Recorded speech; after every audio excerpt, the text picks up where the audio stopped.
प्रधानमंत्री नरेंद्र मोदी वाराणसी दौरा माथे प्रयागराज वाराणसी राजमार्ग 6 लेन चौड़ीकरण परियोजना कर्या लोकार्पण।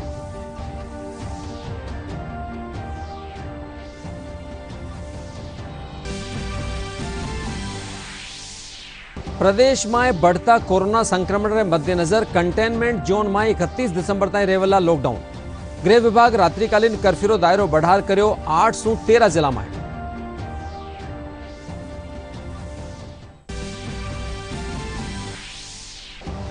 प्रदेश में कोरोना संक्रमण 2581 नुआ मामला आया सामे। राजसमंद विधायक किरण माहेश्वरी रो गुरुग्राम मेदांता अस्पताल में भी निधन।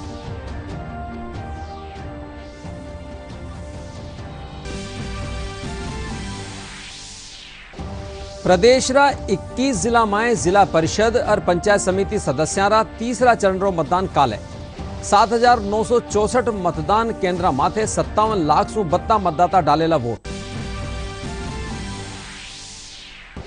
अरे प्रदेश में सर्दी रो असर बढ़वा सु जनजीवन होयो प्रभावित। माउंट आबू में सबसु कम तापमान 2 डिग्री सेल्सियस करो गयो दर्ज।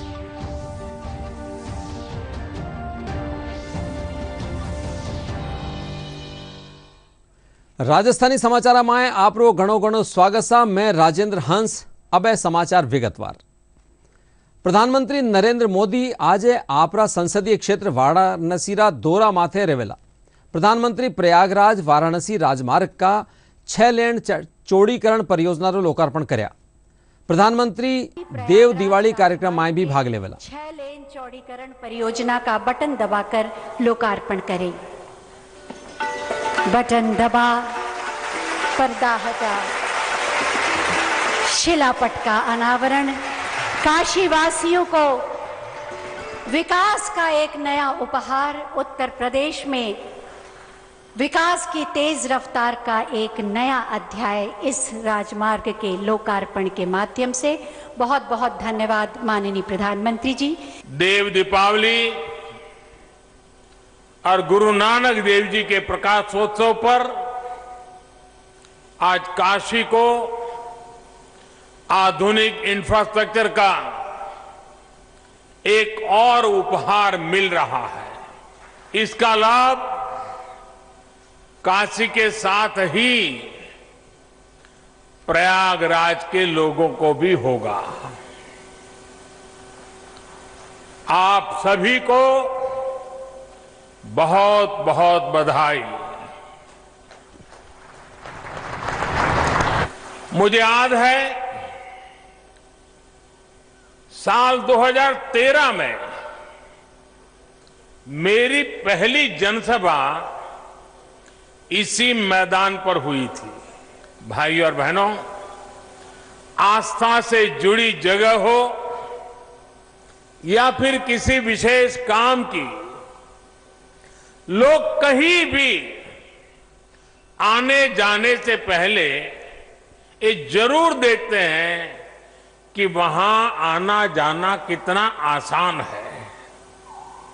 इस प्रकार की सुविधाएं देसी विदेशी हर तरह के टूरिस्टों और श्रद्धालुओं को भी प्रोत्साहित करती है। बीते वर्षों में काशी के सुंदरीकरण के साथ साथ यहां की कनेक्टिविटी पर जो काम हुआ है, उसका लाभ अब सब दूर दिखाई दे रहा है। नई हाईवे बनाना हो, पुल फ्लाईओवर बनाना हो, ट्रैफिक जाम कम करने के लिए रास्तों को चौड़ा करना हो, जितना काम बनारस और आसपास के इलाके में अभी हो रहा है, उतना आजादी के बाद कभी नहीं हुआ। बनारस का सेवक होने के नाते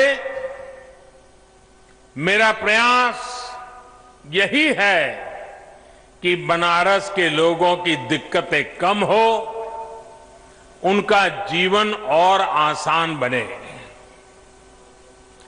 पिछले 6 वर्षों में बनारस में हजारों करोड़ रुपए के प्रोजेक्ट्स तेजी से पूरे किए गए हैं और बहुत सारी परियोजनाओं पर काम चल रहा है। एयरपोर्ट से शहर को जोड़ने वाली सड़क आज बनारस में विकास कार्यों की पहचान बन गई है। प्रधानमंत्री नरेंद्र मोदी कोविड वैक्सीन बनावारा काम में लागी 3 टीमां जिनोवा बायोफार्मा, बायोलॉजिकल ई और डॉक्टर रेड्डीज कंपनी रा प्रतिनिधियों से आज वीडियो कॉन्फ्रेंसिंग के जरिए बातचीत करी। इनसु पहली प्रधानमंत्री शनिवार ने 3 वैक्सीन निर्माण केन्द्रों दौरो भी कर्यो।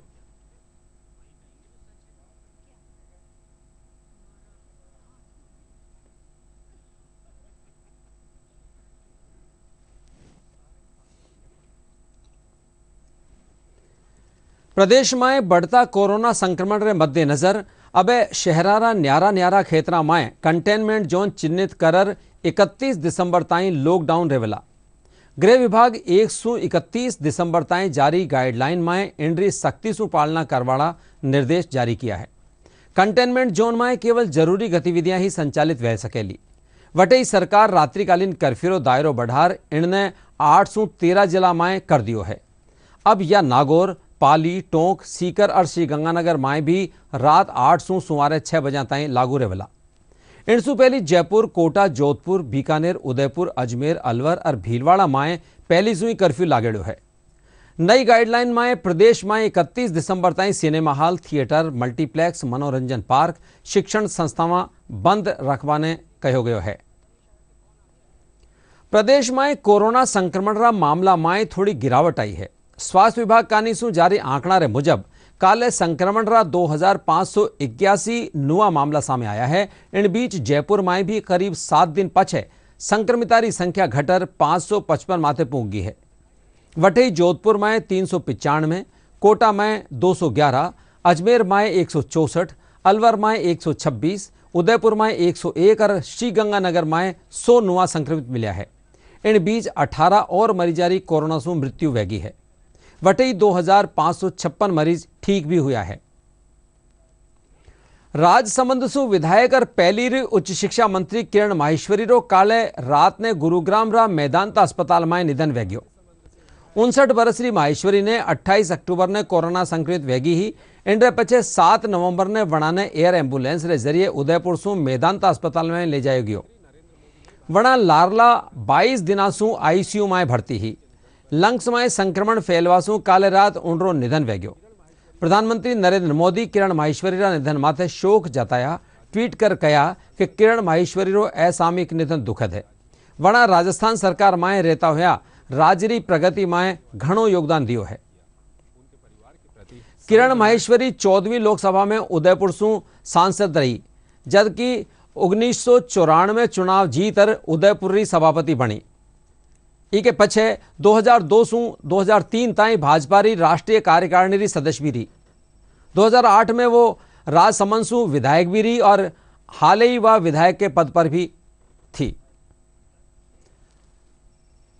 राज्यपाल कलराज मिश्र विधायक और पहली री मंत्री किरण माहेश्वरी रा निधन माथे शोक जतायो है। राज्यपाल आपरा संदेश में माहेश्वरी ने समाज हित खातर समर्पित संवेदनशील जननेत्री बताया। मुख्यमंत्री अशोक गहलोत, चिकित्सा मंत्री डॉक्टर रघु शर्मा, विधायक सचिन पायलट समेत कई नेता उनका निधन माथे गहरी संवेदना व्यक्त करी है। विधायक और भाजपा री ठावा नेता किरण माहेश्वरी रा निधन माथे भाजपा प्रदेश अध्यक्ष डॉक्टर सतीश पूनिया, नेता प्रतिपक्ष गुलाबचंद कटारिया, उपनेता राजेंद्र राठौड़ और अरुण चतुर्वेदी समेत कई पार्टी रा पदाधिकारी संवेदना जताई है। कटारिया आपरा शोक संदेश में कहा कि महेश्वरी रा निधन से पार्टी ने घनी क्षति पूंगी है। किरण माहेश्वरी जी का स्वर्गवास भारतीय जनता पार्टी को और विशेष करके महिला विंग का जो राजस्थान में उसने अध्यक्ष रूप में जो वर्किंग खड़ा किया, वो हमारी चेयरमैन भी रही, बैंक की नगर पालिका की सभापति रही, एमपी रही, 3 बार एमएलए रही प्रदेश की महिला विंग की अध्यक्षा रही, राष्ट्रीय महिला वेद की अध्यक्ष रही और वास्तव में उसने अपनी कार्यकुशलता के कारण से भारतीय जनता पार्टी को महिला विंग में एक बहुत सशक्त संगठन खड़ा करने में सफल हुई और उसका इस समय जाना पार्टी को बहुत भारी नुकसान हुआ। ईश्वर से प्रार्थना करते हैं कि उसको अपने चरणों में स्थान दे और उसके जो काम अधूरे रहे हैं वो हम सब लोग मिलकर के पूरा कर सकें। मेरी उनको श्रद्धा सुमन। किरण महेश्वरी का आकस्मिक निधन राजस्थान की राजनीति में और मेवाड़ की राजनीति में एक अपूर्णीय क्षति है। सांसद के रूप में, राज्य के मंत्री के रूप में, विधायक के रूप में उनके द्वारा किए गए कार्य और हमेशा सिद्धांत की राजनीति में अड़िग रहने वाली एक बहुत बड़ी नेता का चला जाना निश्चित तौर पर एक क्षति है। भारतीय जनता पार्टी को क्षति है और ये स्थिति की पूर्ति होनी मुश्किल है। मुझे याद आ रहा है जब वो कोरोना से संक्रमित हुई थी, उसमें कोटा में नगर निगम में के चुनाव में मेरे साथ काम कर रही थी। तबियत कुछ नासाज होने के पश्चात भी अपने काम में डटी रही और उसके बाद हमारे आग्रह पर उन्होंने कार्य बंद करके वापस राजसमंद जाकर अपना टेस्ट कराया, कोरोना काल बंद कराया और एक ऐसे नेता को ले गया जिसकी संवेदनशीलता की चर्चा हमेशा रही। सदन में अपनी बात को बेबाक कहना, तथ्यों के आधार पर बात करना, ये उनकी आदत में था और उनकी ये अपूर्णीय क्षति मुझे भी व्यक्तिगत तौर पर भी है, क्योंकि हमेशा एक बड़े भाई के रूप में उन्होंने मुझे सम्मान दिया। किरण जी के इस निधन को की अपूर्णीय क्षति को पूर्ति होना असंभव है। ईश्वर उनकी आत्मा को शांति दे। वास्तव में कार्यकर्ता पार्टी के नाते से श्रेष्ठ कार्यकर्ता के नाते उनका पहचान हुआ, जो पार्षद से लेकर के आज राजस्थान में मंत्री तक, सांसद तक पहुंची और संगठन में महिला मोर्चे की राष्ट्रीय अध्यक्ष के पद तक। और एक मैं कह सकता हूं जनता के नाते और आम आदमी के लिए एक वास्तव में आम आदमी की सोचने वाले से जनसेवक के नाते जिनकी पहचान थी, लंबे समय तक सांसद विधायक रही, उनका जाना हम सब के लिए दुखद है। मैं ईश्वर से प्रार्थना करूंगा कि उनको अपने चरणों में स्थान दे और हम सबको इस दुख को सहन करने की शक्ति। प्रदेशरा 21 जिलावां माय जिला परिषद और पंचायत समिति सदस्यारा तीसरा चरणरा चुनाव खातर चुनाव प्रचार काले थम गयो। तीसरा चरणरो मतदान काले 1 दिसंबर ने वहेला। चुनाव आयुक्त PS मेहरा बताया कि तीसरा चरण माय 7,964 मतदान केन्द्र माथे 57,09,072 मतदाता आपरा मताधिकार रो प्रयोग करेला। तीसरा चरणरा मतदान ने लेर बूंदी माए आज जिला निर्वाचन अधिकारी और दूजा विभागीय अधिकारियारी देखरेख माए जिला मुख्यालय से मतदान दलारी रवानगी करेगी। उप जिला निर्वाचन अधिकारी AU खान बताया कि तीसरा चरणरा मतदान बूंदीरा केशवराय पाटन पंचायत समिति माए काल वेला। फेज के इलेक्शंस के लिए केशवराय पाटन 209 पोलिंग बूथ्स थे, उनके लिए जो पार्टी थी उनको ट्रेनिंग दे के और अभी रवाना किया जा रहा है। उसमें जो भी दिशा निर्देश थे वो सारे जिला निर्वाचन अधिकारी महोदय द्वारा, SP साहब महोदय द्वारा प्रदान किए गए। सिख धर्मरा पहला गुरु साहब गुरु नानक देव जी री जयंती माथे आज प्रदेश भर में प्रकाश पर्व रूप में मनाया जा रहा है। जयपुर राजा पार्क स्थित गुरुद्वारा में भी प्रकाश पर्व माथे खास कार्यक्रम रखो जा रहा है। कोरोना गाइडलाइन रे तहत मास्क और सैनिटाइजर साथ ही सोशल डिस्टेंसिंग रो ध्यान भी रखो गयो। नवा कृषि कानून ने लेर देश में सुनियोजित तरीका से झूठ फैलायो जा रहा है। आओ समझबारी कोशिश करा कृषि कानून ने लेर सच क्या है और झूठ क्या है।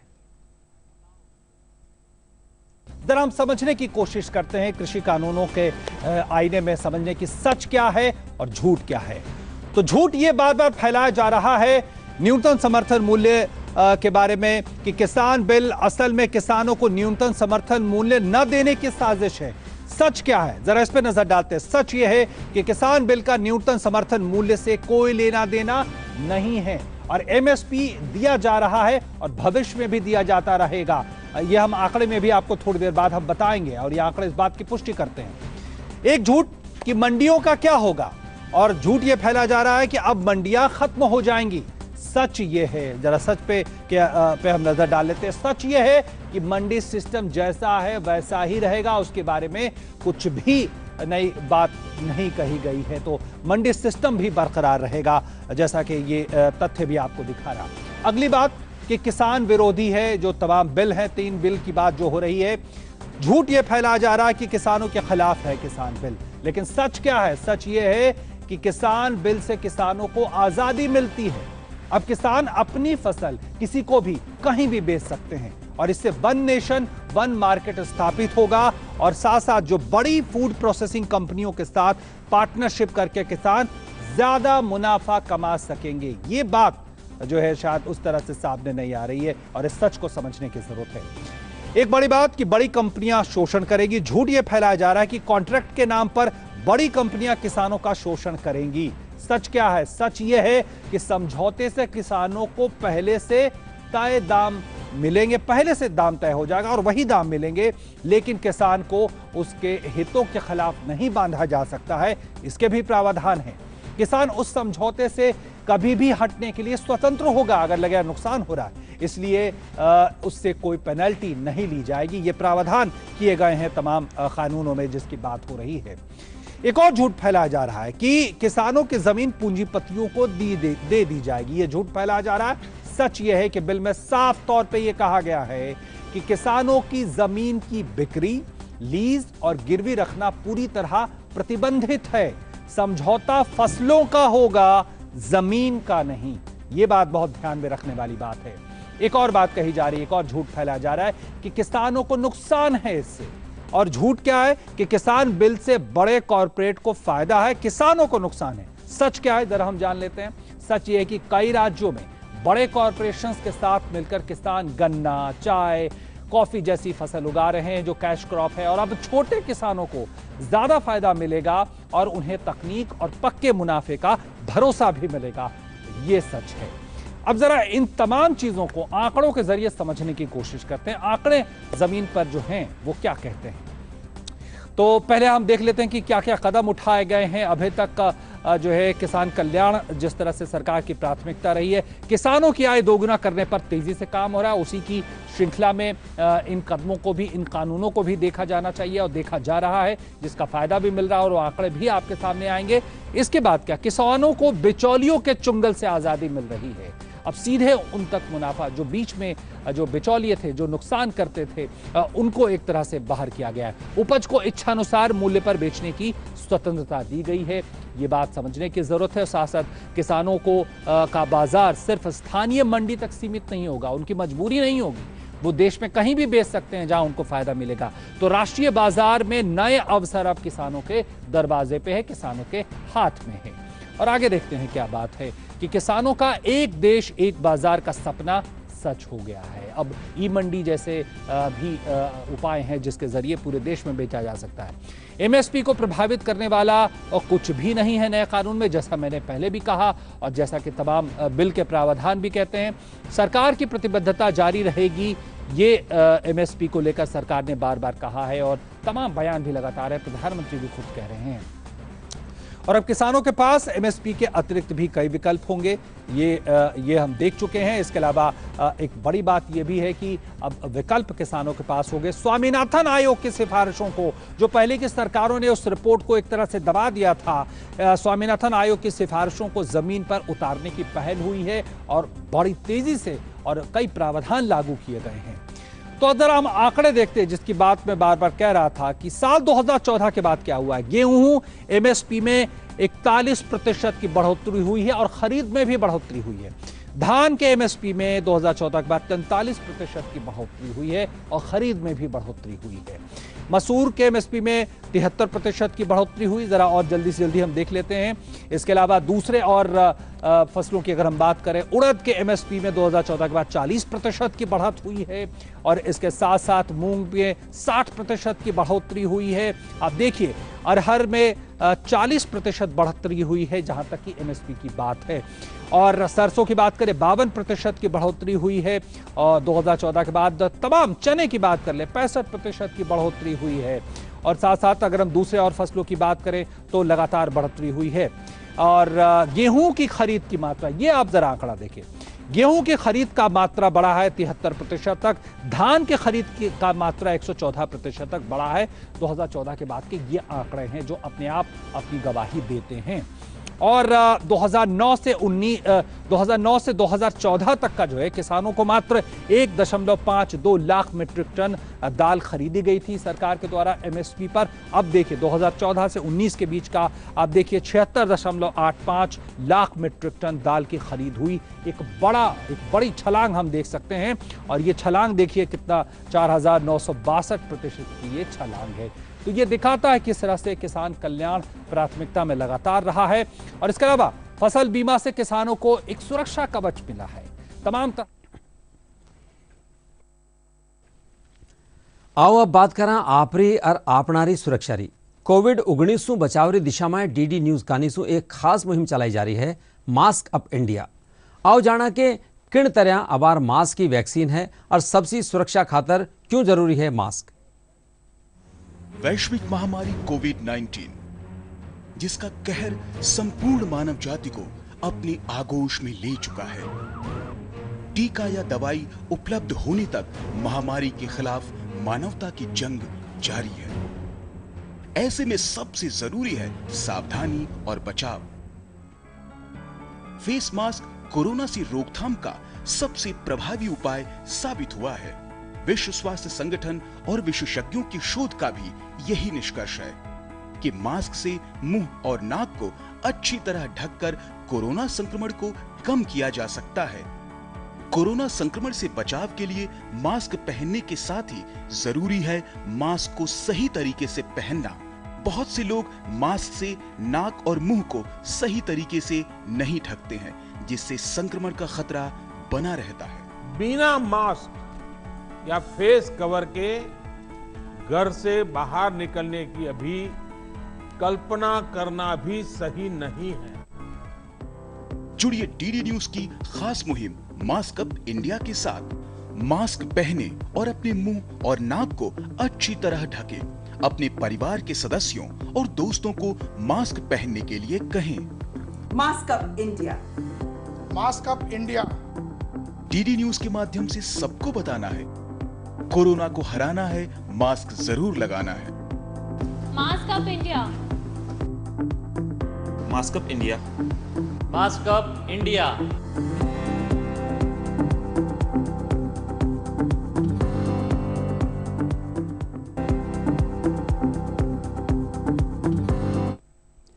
गुलाबी शहर जयपुर में सर्दी रे साथे ही पर्यटकारी आवाजाही भी देखवाने मिल रही है। कोरोना काल में पर्यटन स्थल में सैलानियारी आवाजाही कम रहबारे पाछे अब जयपुरी बत्ता पर्यटक ठोरा माथे देशी और विदेशी सैलानियारी आवाजाही शुरू वेगी है। पर्यटन विभाग कानीसू भी कोरोना गाइडलाइन रे चालता पर्यटकों खातर खास इंतजाम कराया गया है।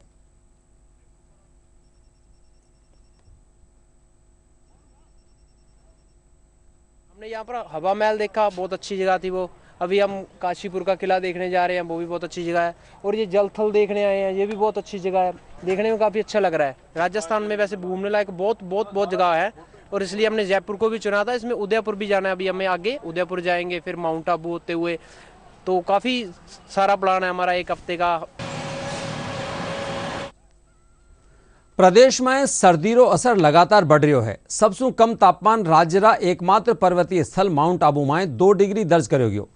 चूरू में 5.5 रिकॉर्ड करो गयो। इनके अलावा सीकर में 6, भीलवाड़ा में 8, श्रीगंगानगर में 9.1 डिग्री सेल्सियस तापमान दर्ज करो गयो। राजधानी जयपुर में 11.3 डिग्री सेल्सियस न्यूनतम तापमान दर्ज करो गयो।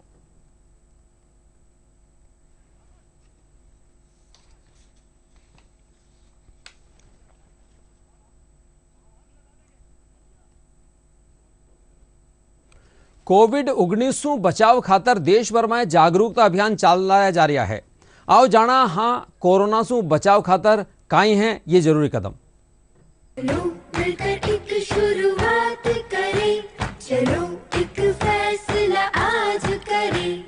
मास्क नहीं तो टोकेंगे, कोरोना को रोकेंगे। चलो एक इरादा करते हैं, चलो खुद से वादा करते हैं। मास्क नहीं तो टोकेंगे।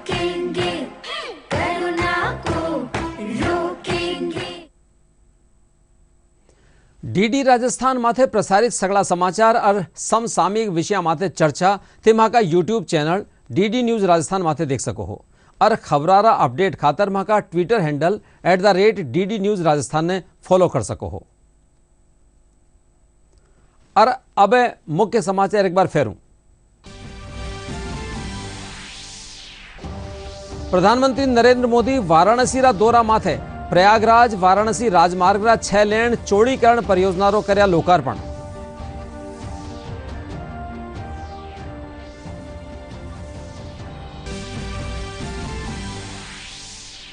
प्रदेश में बढ़ता कोरोना संक्रमण रे मद्देनजर कंटेनमेंट जोन में 31 दिसंबर ताई रहेला लॉकडाउन। गृह विभाग रात्रिकालीन कर्फ्यू रो दायरो बढ़ार कर्यो 8 से 13 जिला में।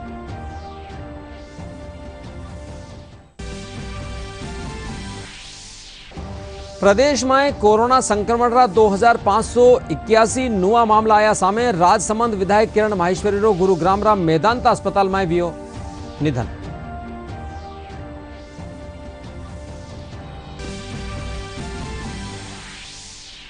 प्रदेश रा 21 जिला में जिला परिषद और पंचायत समिति सदस्या तीसरा चरण रो मतदान काले 7,964 मतदान केंद्र माथे 57,00,072 मतदाता डालेला वोट।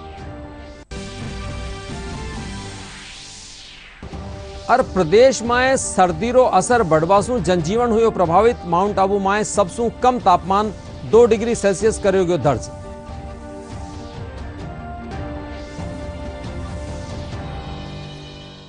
इंटस आगे ही राजस्थानी समाचारों बुलेटिन पूरो होसा। नमस्कार।